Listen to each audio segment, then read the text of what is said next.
While working on my last video about the strangely familiar but uncomfortable images, I couldn't help but think about a similar experience I had with a series of records by an artist named The Caretaker. Some of you might be familiar with his series of albums titled Everywhere at the End of Time, and originally I was just gonna make this video about that series of albums, but upon further research, I realized that there was so much more interesting music by this man. The Caretaker is a musical project by James Leland Kirby, which features extremely distorted and creepy 1930s ballroom music. Kirby says that the music was inspired by The Shining's haunted ballroom theme, and that is absolutely the first thing you think of when you listen to these albums. First, I would like to look over his discography at face value and get a few impressions when listening to these records. And then, I would like to look them over and try to explain them to the best of my ability. Going back to his first album, we can see some vague representation of what Leland Kirby was inspired by in the first place. The album is titled Selected Memories from the Haunted Ballroom, and starts off with these belting echoes that are chilling to hear.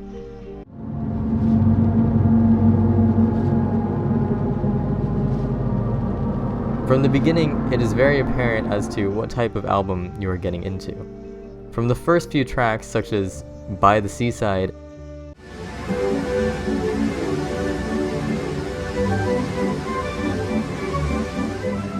and 1000 Memories,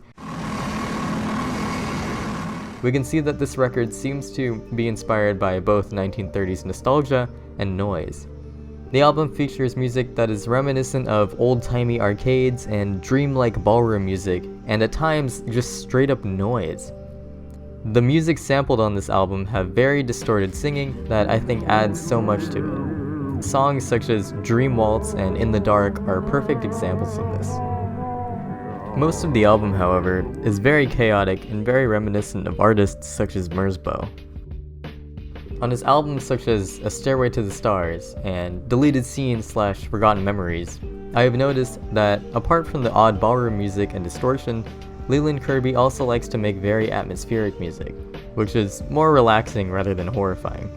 On these albums, it is safe to say that Leland was trying hard to capture a certain feeling. This feeling being some sort of dreamlike dread. However, without question, none of these albums even compare to the monster that is the 6-hour-long series Everywhere at the End of Time, which incorporates all of the chilling sounds and atmospheres that were shown in the beginning of his discography. In the description, I will link this creation because it really is a masterpiece. Everywhere at the End of Time is an experience that is like no other. It depicts the same style of ballroom music, but in this scenario, it is used to tell a story. In the beginning, the music is profound and cohesive, but as the series goes on, the music gradually gets more and more distorted.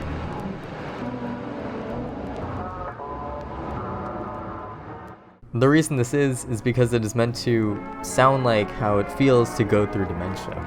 Each disc depicts a different stage of dementia, and each with their own descriptions and song titles. What really got me about this series was just how horrifying it all sounded. The imagery of this being what you hear inside of your head is absolutely terrifying, and I believe that is why it struck a chord with so many people. As the music drones on, it becomes endless, and you feel like you are trapped inside of the chaos. And when you get into the last disc, there is nothing. The loud, chaotic noise from the beginning is over, and now there is just this vast empty space. And in the last 5 minutes, angels start to sing. I won't go into detail of what exactly happens, but it really is something else. In conclusion, the works by Leland Kirby are really something extraordinary. After looking over his entire catalog, you can really see how he shaped and transformed as an artist. The influences of ballroom music as well as distortion and avant-garde noise are very prevalent throughout all of his works. It is very clear that throughout his entire discography, Leland Kirby is trying to capture a feeling of a forgotten memory, or some sort of mystical creepiness.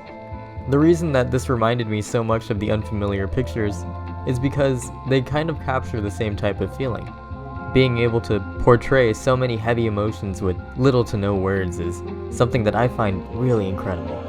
Thank you.